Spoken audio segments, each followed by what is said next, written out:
la prudence vient le zèle. La prudence se rapporte au commandement négatif, le zèle au commandement positif. Comme il est marqué dans Teilim chapitre 34, éloigne-toi du mal et fais le bien.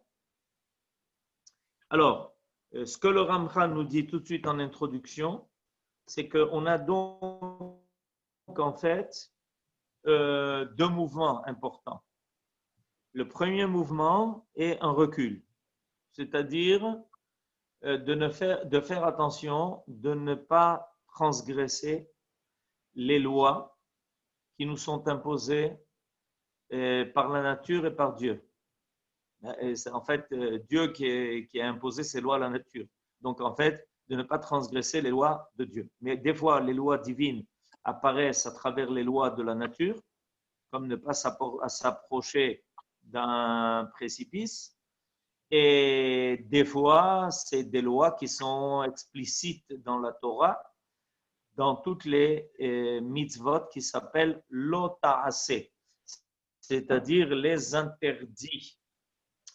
Donc, ça, c'était la zehirut. Faire attention, être prudent, de ne pas transgresser ce qu'il ne faut pas abîmer. Faire attention de ne pas porter atteinte. Ça, c'est la zehirut. Maintenant, on passe à la zrizut. La zrizut, il ne suffit pas de ne rien faire. La vie ne consiste pas à ne rien faire, parce qu'on pourrait imaginer que pour ne porter jamais aucun préjudice, pour ne porter atteinte à rien, la meilleure chose, c'est de ne rien faire.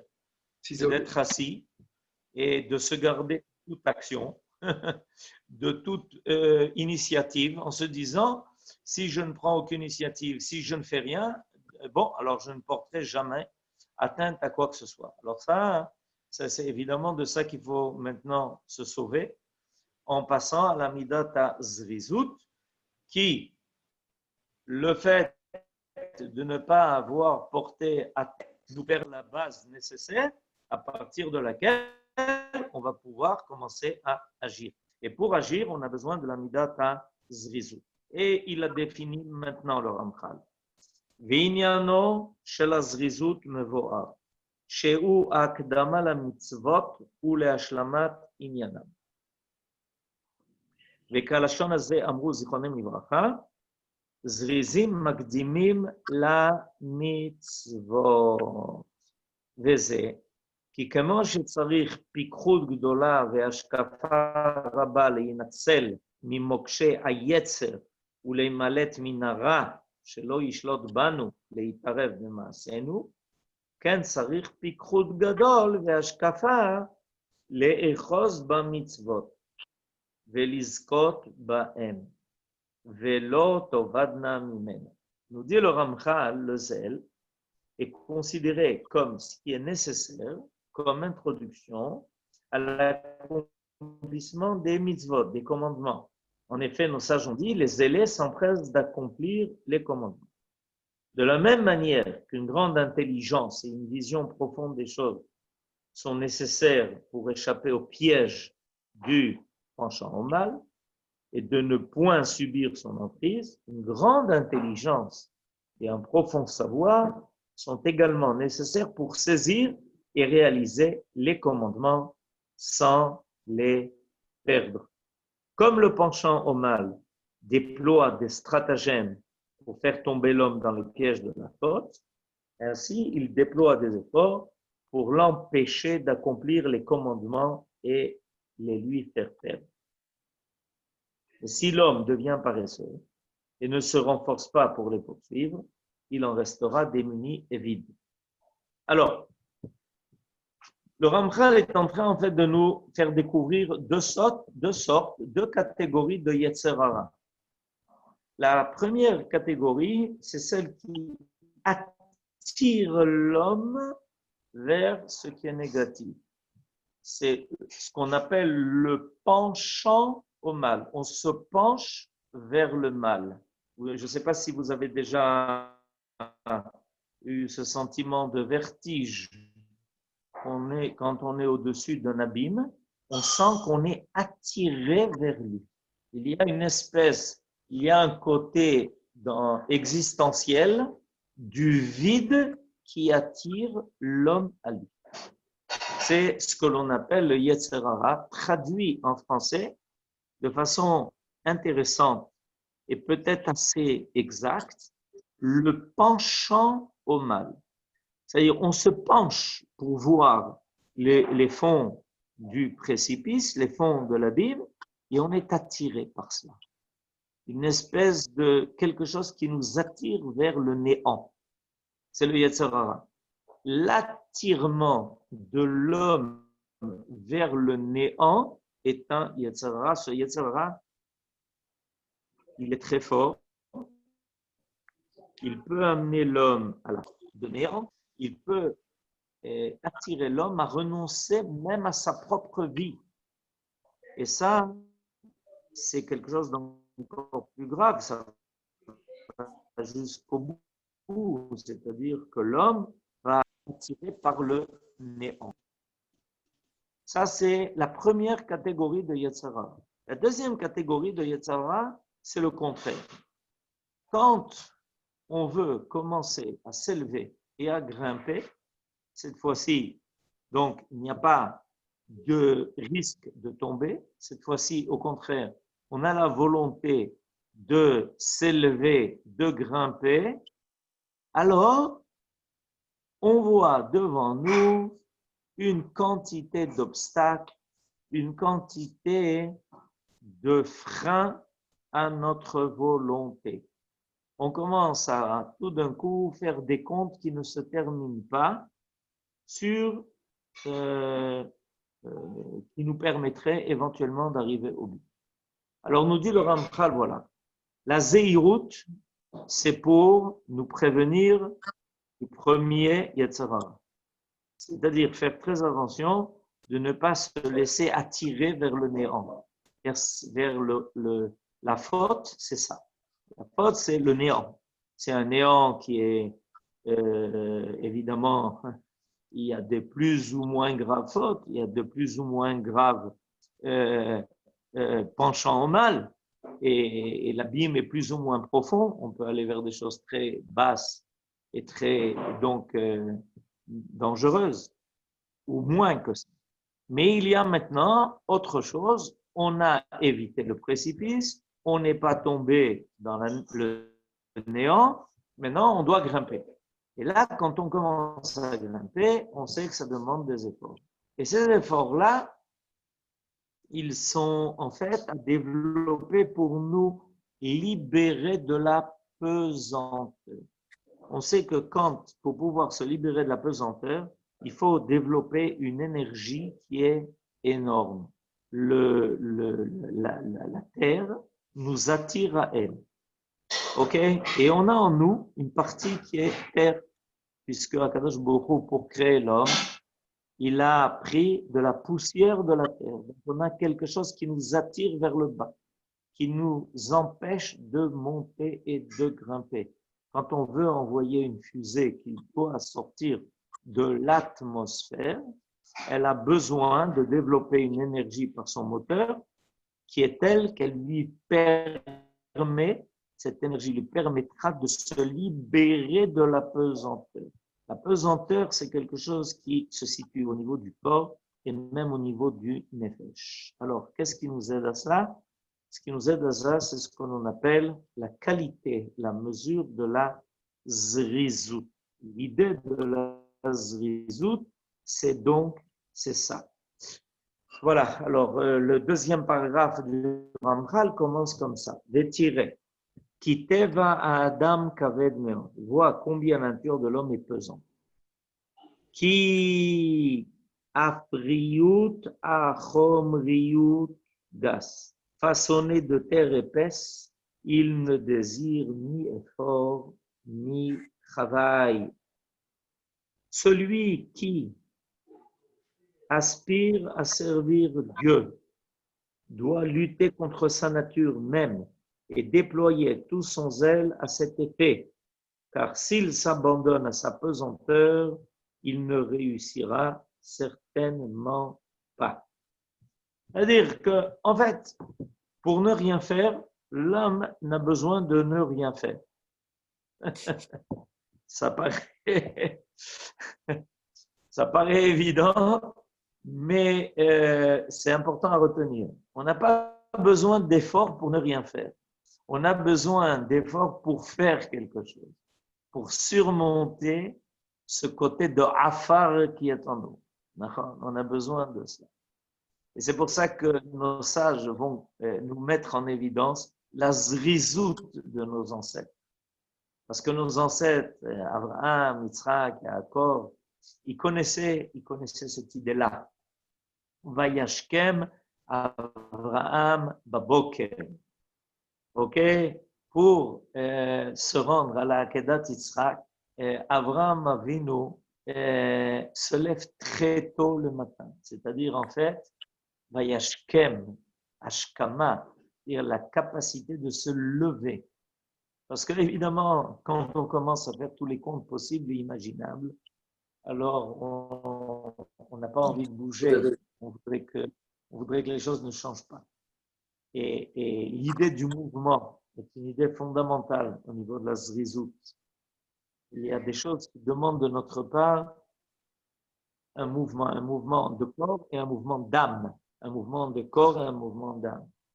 On a besoin, pour faire les mitzvot, de se libérer de ce qui nous entrave. Donc, de surmonter le côté afar qui est en nous. En nous, on a des éléments fondamentaux qui composent notre vie, notre existence sur Terre. Il y a la poussière de la Terre, il y a le Ruach, il y a le Esh, il y a le Maïm. Ces quatre composants fondamentaux, les composants fondamentaux du monde. Et on a besoin donc d'éveiller en nous et le Ruach et le Esh. Et pour surmonter cette pesanteur initiale de ce qui est dont était dépendant de la création du monde et de l'homme, c'est-à-dire la poussière de la terre.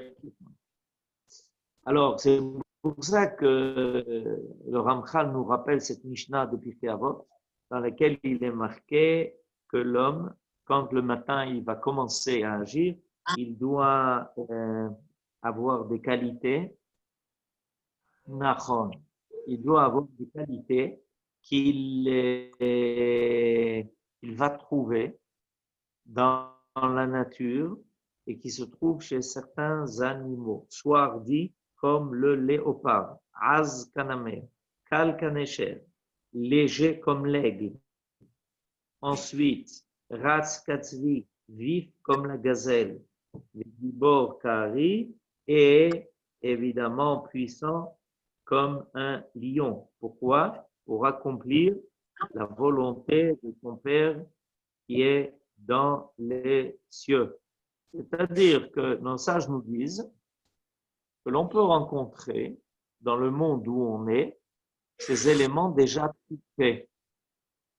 C'est comme si Akadosh Baruch Hu avait créé le namer, le nesher, le tzvi et le harier pour que l'homme apprenne de lui ces qualités-là, qui sont des qualités de zrizout. En effet, qu'est-ce qui permet à ces animaux de vivre et de survivre? C'est que précisément, ils ont la qualité de la zrizout. Et Akadosh Baruch Hu, pour nous aider, d'accord? Pour nous aider. Alors, il nous fait rencontrer dans la nature ces vertus, ces qualités qui sont à l'état naturel. Nous avons besoin pour cela de réfléchir, de penser, d'étudier, de développer notre volonté. On a besoin de travailler pour faire apparaître en nous ces qualités. On a besoin de travail. Dans la nature, ces qualités-là, ces vertus-là, elles apparaissent de façon naturelle. Elles sont présentes. Et la présence dans la nature est précisément destinée à cela. Elle est destinée à nous permettre de savoir que ça existe, donc que c'est nécessaire. C'est l'idée. Et c'est ce que nous faisons quand, évidemment, nous les rencontrons dans la nature. On peut intégrer en nous ces qualités qui vont se trouver à l'état naturel chez certains animaux. Et Akadosh Baruch Hu le fait dans beaucoup de domaines. Par exemple, quelqu'un qui est paresseux, on lui dit, regarde les fourmis, elles n'arrêtent pas leur mouvement. C'est pas comme maintenant quelqu'un doit aller faire un parcours pour aller voir des fourmis. C'est que c'est présent dans la nature. Si tu vois, si tu constates que les fourmis ont une telle qualité, ça veut dire que ça doit être présent en toi. Pourquoi? Parce que l'homme est capable d'intégrer toutes ces qualités en lui. Il est capable de les intégrer et il est capable de les harmoniser. On ne peut pas être évidemment un amer, on ne peut pas être évidemment un écher, on ne peut pas être un léopard, on ne peut pas être un aigle, on ne peut pas être un cerf, on ne peut pas être un lion. Parce qu'en nous, ça doit être présent, mais harmonisé. Il y a des cas, comme on a appris, où on doit surtout faire preuve de zéhirout. Il y a des cas où on doit faire preuve de zrizout. Mais on doit toujours avoir soin que en nous, ça soit prêt, qu'on soit disposé. Mitzvah abba leyadecha. Nos sages nous parlent d'une mitzvah abba leyadecha. Traduction. Tout d'un coup, une mitzvah se présente à toi. Il y a des mitzvot que l'on se prépare à faire. C'est vrai. Mais il y a des mitzvot qui tout d'un coup se présentent à nous. On ne s'est pas préparé, elles se présentent à nous. Ce qui nous permettra à ce moment-là d'accomplir telle ou telle mitzvah, c'est précisément notre qualité, notre vertu de zrizout. Si on a en nous cette qualité de la zrizout, la mitzvah qui passe devant nous comme un nuage sera captée par nous et on pourra avoir le mérite de l'avoir accompli. Si on n'a pas la midat zrizout, elle continuera son chemin et elle se présentera à autrui. En effet, dans le monde, Akadosh Baruch Hu, pour maintenir son monde, pour le faire progresser et avancer, Dieu a besoin des mérites de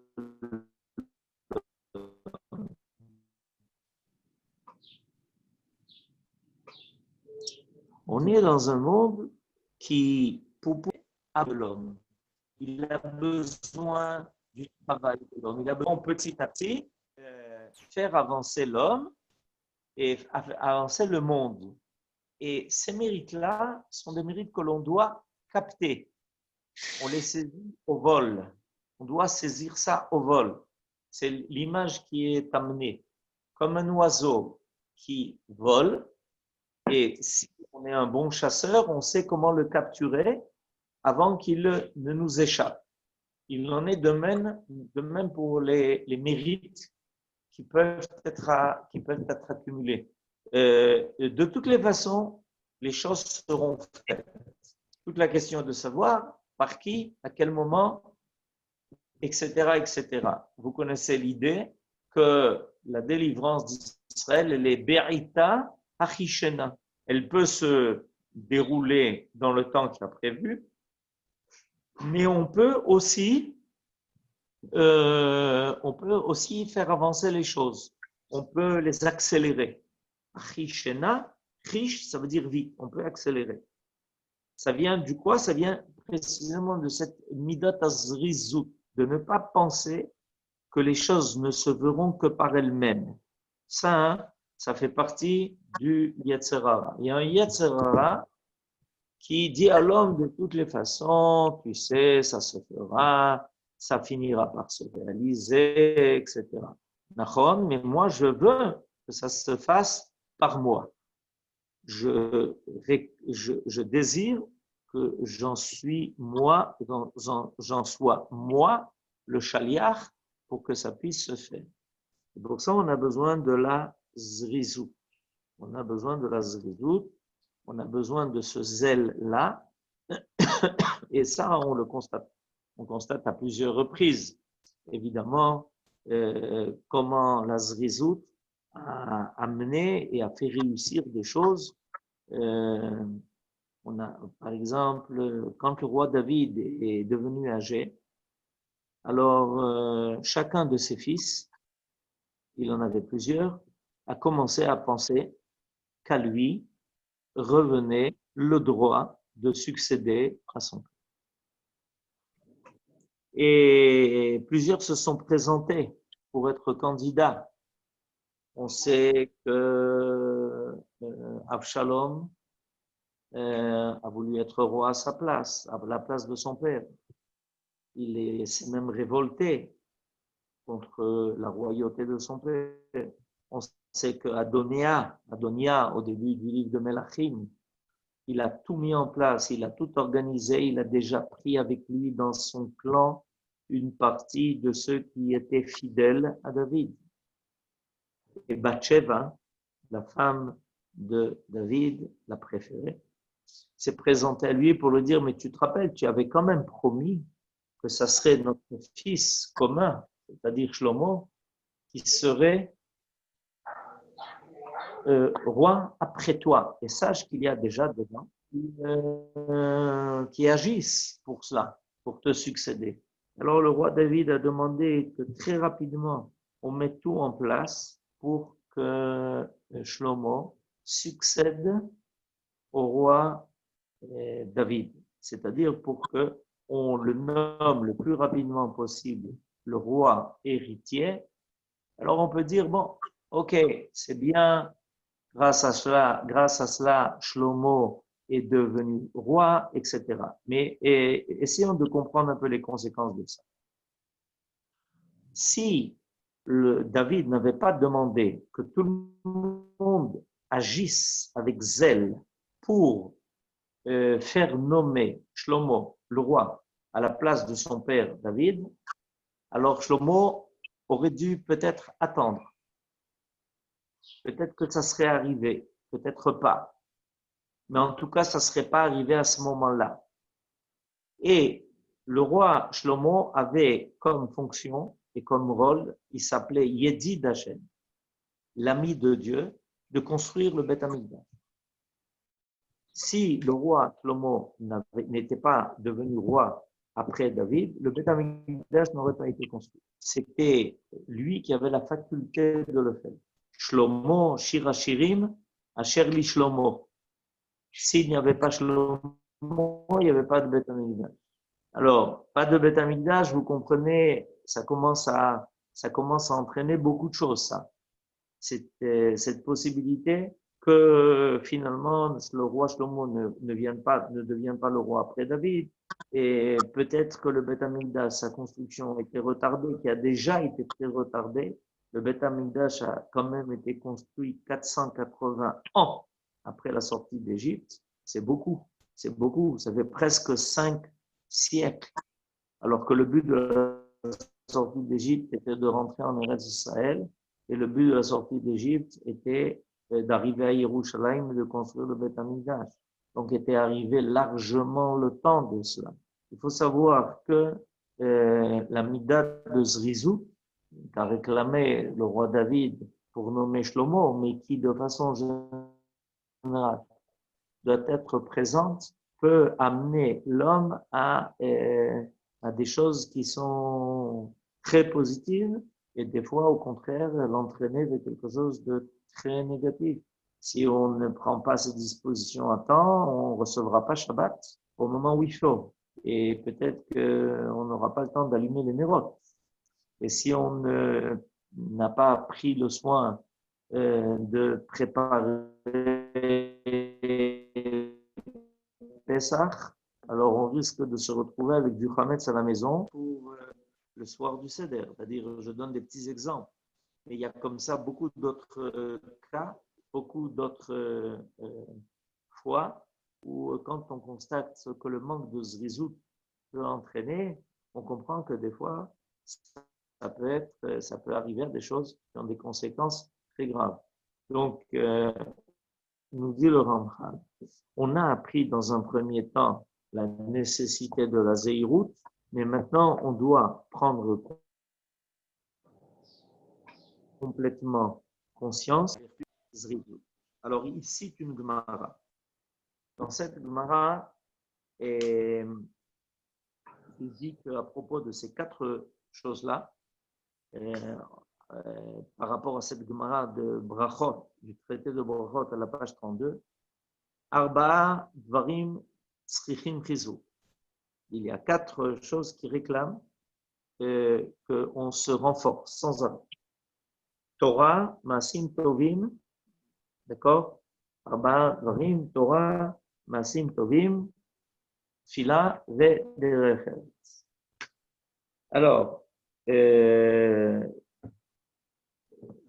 pourquoi? Ben parce que, en fait, ces quatre éléments-là, elles réclament de l'homme de surmonter des obstacles.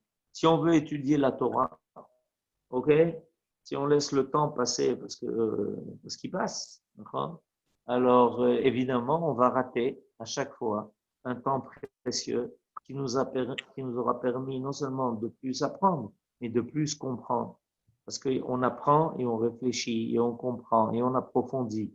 Tout ça, ça demande du temps. Si tu gaspilles une partie du temps, alors ça n'apparaîtra pas. Tu vas te retrouver avec finalement avoir très peu découvert ce qui se cache dans la Torah. Maasim Tovim, il y a sans arrêt des bonnes choses à faire, sans arrêt des actes louables à accomplir envers l'autre. Sans arrêt, il y a des gens que l'on peut aider, il y a des bonnes choses qui n'attendent que nous pour être faites. On peut toujours penser, et ça c'est une idée bien connue, c'est pas toi qui le feras, il y a quelqu'un d'autre qui le fera. Vous savez, un dicton qui dit « Nul n'est irremplaçable ». Eh bien, c'est faux. Le dicton est faux. Chaque personne est irremplaçable. Parce que chaque personne a reçu une mission avec les facultés et les qualités nécessaires pour accomplir cette mission, et personne ne peut le faire aussi facilement que la personne qui a reçu la mission. D'accord? Moshe Rabbeinu aurait pu dire, moi j'ai un frère, il s'appelle Aaron, et mon frère Aaron, il finira par faire sortir les enfants d'Israël. Quand ça? Au début, on devait rester en Égypte 400 ans. Et finalement, on est sorti au bout de 210 ans. Ok, Moshe Rabbeinu a été envoyé en Égypte au bout de 210 ans d'exil. Évidemment, si Moshe Rabbeinu ne s'était pas hâté de partir en Égypte pour faire sortir les enfants d'Égypte, il est possible qu'effectivement on sorte d'Égypte, mais ça aurait pris encore 190 ans de plus. Je ne sais pas si vous vous rendez compte un peu de ce que ça veut dire, rester 190 ans de plus en Égypte. Qu'est-ce qui serait devenu de nous? On peut se poser la question à propos de l'exil présent aussi. Si on attend, qu'est-ce qui va se passer? Qu'est-ce qui va rester? Il n'y a pas. On peut dire oui, mais finalement, tu sais bien, il est annoncé par les prophètes dans la loi écrite comme dans la loi orale que l'exil prendra fin. Et on attendra donc que cet exil prenne fin par lui-même. Mais c'est une erreur. C'est une erreur parce qu'il prendra fin par lui-même. Mais il y aura aussi beaucoup de gens qui, malheureusement, risquent de finir en exil. Et ça, on a suffisamment vu et constaté pendant l'histoire que ce n'était pas forcément la solution idéale. Alors, ça demande la zrizout, la Torah, Maasim Tovim. Ensuite, on a la tfila. La tfila, la tfila, ça demande aussi la zrizout. Si on laisse passer le temps de la tfila, ben on a perdu la prière qui devait monter à Dieu à Shacharit, qui devait monter à Dieu à Mincha, qui devait monter à Dieu à Arvit. Et cette fille-là, elle permet de faire apparaître une bracha. Et quand on n'a pas prié, au temps où il fallait, au moment où il fallait, la bracha qui devait se manifester dans le monde, ce que Dieu voulait donner à ce monde à ce moment-là, n'apparaît pas.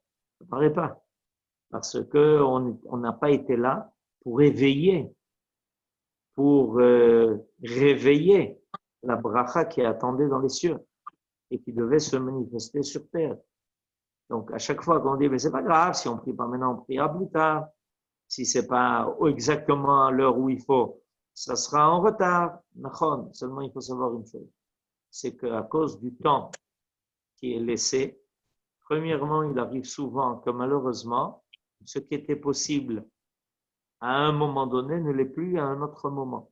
Chacun de nous, par expérience dans sa vie, a constaté que ce qui était facile et possible à un moment donné de leur existence, à un moment donné de l'histoire, devient tout d'un coup très difficile et des fois impossible quand le temps est passé. Et pour récupérer ce qui nous a filé sous le nez, si ça avait été fait au moment où il fallait, ça aurait été facile, ça serait passé tranquille.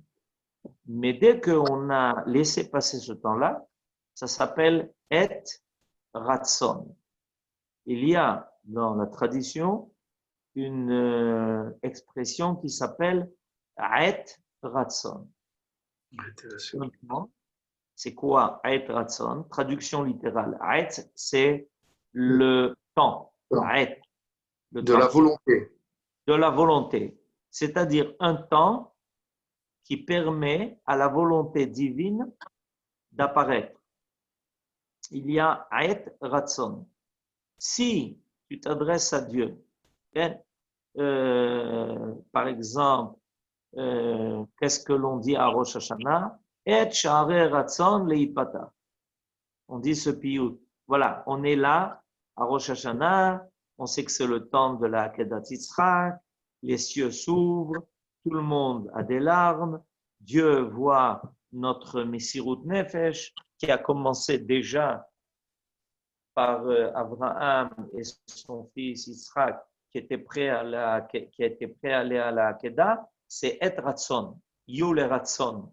Il faut savoir qu'il y a un temps où ce que l'on désire, ce que l'on veut, ce que l'on attend, ce qui est bon, ce qui est positif, ce qui doit se faire, peut se faire facilement.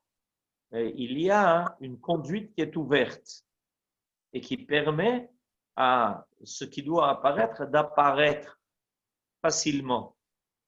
OK? Et puis, quand on a raté cela et qu'on a laissé passer ce et ratson, ça ne veut pas dire qu'on ne peut pas. On peut. Plus difficile. On peut toujours, mais c'est difficile. C'est mitzvah baleyadecha al tachmitzena. Si tu veux que la pâte que tu prépares soit des matzot, il faut rapidement la mettre au four. Si tu laisses passer du temps, ça devient du chametz. Qu'est-ce qu'il y a eu entre le moment où la pâte pouvait être des matzot et le moment où elle est devenue du chametz? Un temps qui s'est écoulé. C'est plus être ratson. Alors, on doit être très conscient de cela. On doit être en éveil de cela.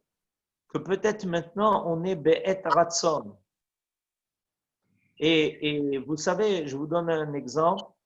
Nachon, c'est avant l'heure, c'est pas l'heure, après l'heure, c'est trop tard. Nachon, c'est une belle phrase qu'on vient de m'envoyer. Il y avait sur le toit du Beth Amikdash, entendez bien, chaque matin, un Kohen qui était aux aguets des premiers rayons du soleil pour que commence le sacrifice au temple. Le service qui devait se faire au temple devait se faire avec Zrichat Hama, ce que l'on connaît aujourd'hui comme étant Zricha, Netzach Hama. Il y en a qui prient tous les matins exactement à ce moment-là, à 7 minutes, à 7 secondes près de Netzach Hama, ce qui s'appelle Vatikin. D'accord? Ben, sachez qu'il est marqué qu'il y avait, ok, c'est dans le traité de Yoma, il y avait un Kohen sur le toit du Beth Amikdash. Il regardait vers l'est et dès que le premier rayon du soleil se manifestait, il annonçait Barcaï, c'est-à-dire il y a un éclair de lumière qui apparaît. Et en fonction de cela, dans le Beth Amikdash, on commençait le service de la journée même. Pourquoi est-ce qu'on a besoin d'être tellement aux aguets de cela? Pourquoi est-ce qu'on a besoin qu'un Kohen nous dise, voilà, est arrivé le premier rayon du soleil? Parce que c'est être Ratson. Parce qu'avec la première lumière peut apparaître la lumière de Dieu. Avec la première lumière, ça prouve qu'on est aux aguets, on attend ce moment de pouvoir rencontrer Akadosh Baruch Hu. On est en attente de cela. Ça s'appelle Zrizout, cette attente qu'on a. On ne veut pas laisser passer ce moment. On ne veut pas laisser que Akadosh Baruch Hu m'attende. Non, c'est le contraire. C'est moi qui, au contraire, suis à l'attente de la révélation divine qui me permettra de m'adresser à lui pour que Akadosh Baruch Hu m'aide à faire tout ce que j'ai à faire. Et donc, il est clair que à ce niveau-là, sans la Midat Azrizout, ça n'existe pas. C'est impossible. On laisse passer le Het Ratzon. Et c'est pour ça qu'il y a des choses, on peut constater, que s'ils avaient été faits au moment où il fallait, d'accord, ben, à ce moment-là, ça aurait été très simple, très facile. D'accord, dans pour 1001 raisons, il y a une pesanteur qui se fait sentir et qui nous donne le sentiment que ça va être très difficile. On va devoir surmonter énormément d'obstacles. Alors, la Midat Azrizout, c'est là. La Midat Azrizout, c'est précisément qu'on soit aux aguets de ce que l'on a à faire, de la mitzvah qui peut se présenter à nous, et on est toujours prêt à se lancer vers elle. Et puis, en plus de ça, une fois que on a eu cette chance que la bonne occasion se soit présentée à nous, on va être très rizim, on va être très intérêt à ce que ça se réalise pleinement et complètement, et non que quoi que ce soit ne nous bloque, parce que évidemment, si on commence mais qu'à la fin, finalement, on est bloqué, alors on n'aura rien gagné dans la terre, et c'est pas ce que l'on veut, c'est pas ce que l'on désire. Alors, à ce moment-là, il faut donc zrizout avant l'accomplissement de la mitzvah, et il nous faut zrizout au moment de l'accomplissement de la mitzvah. Ezrat Hashem, on continuera la prochaine fois. Amen. Étude, et on sera zrizim. Amen, Kenny Ratson. Amen. Toda Rabba. Vakasha. Vakasha. Vous m'entendez, Rab? Oui. Je peux dire un petit mot? Vous pouvez. Voilà, c'est une réflexion, ce n'est pas une question. Oui, oui. Pour faire le lien avec la leçon précédente, la fin du chapitre 5, vous disiez qu'il fallait acquérir des vertus, mais surtout ne pas les perdre. Et les façons de ne pas les perdre, c'était de ne pas, d'éviter les préoccupations des problèmes quotidiens, des plaisanteries et des mauvaises fréquentations. Et aujourd'hui, vous nous rappelez que qu'on prenne exemple sur les animaux qui sont lus dans le Pirkei Avot, le tigre, l'aigle, la gazelle et le lion. Et bien justement, ces animaux-là n'ont pas les préoccupations qu'on pourrait avoir, et c'est pour ça que le Ramchal insiste à nous demander de nous écarter de ces problèmes-là pour pouvoir accomplir toutes ces volontés. Oui, je comprends ce que vous dites. C'est-à-dire qu'en fait, eux, leur seule occupation, c'est de vivre et de survivre. Voilà. Et donc, ils mettent tout de côté pour arriver à leur but. Et l'homme doit aussi apprendre cela. C'est une belle réflexion, Yosef.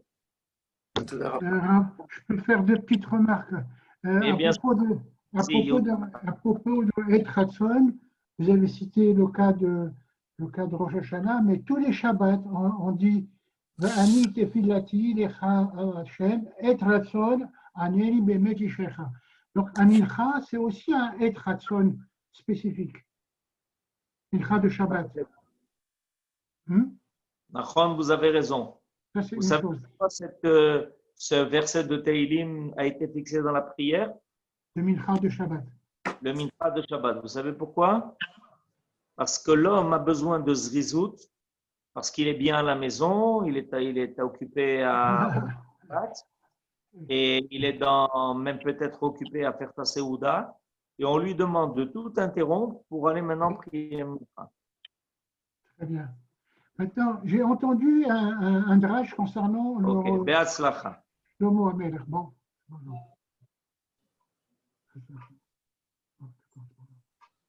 Je vous entends. Ah, vous m'entendez? Yehuda. Non. Alors, c'était à propos de Shlomo HaMelech. Parce qu'on me dit que le jour de l'inauguration, il était en train de dormir. Et sa maman, elle est venue lui dire de se lever pour aller à l'inauguration. Bravo, David, c'est ce qu'on dit à chaque fois quand on ouvre le Echal. Et donc, c'est paradoxal. Le roi Shlomo, il dit, lui, il ne faut pas être paresseux, il faut faire les choses, il ne faut pas dormir. Lui-même, il était le jour de l'inauguration, le jour de l'inauguration du Beth Amikdash, il dormait. Je ne sais pas si vous connaissez ce midrash ou c'est. Mais bien sûr, mais vous savez pourquoi ça lui est arrivé? Les femmes. Il faut apprendre ça.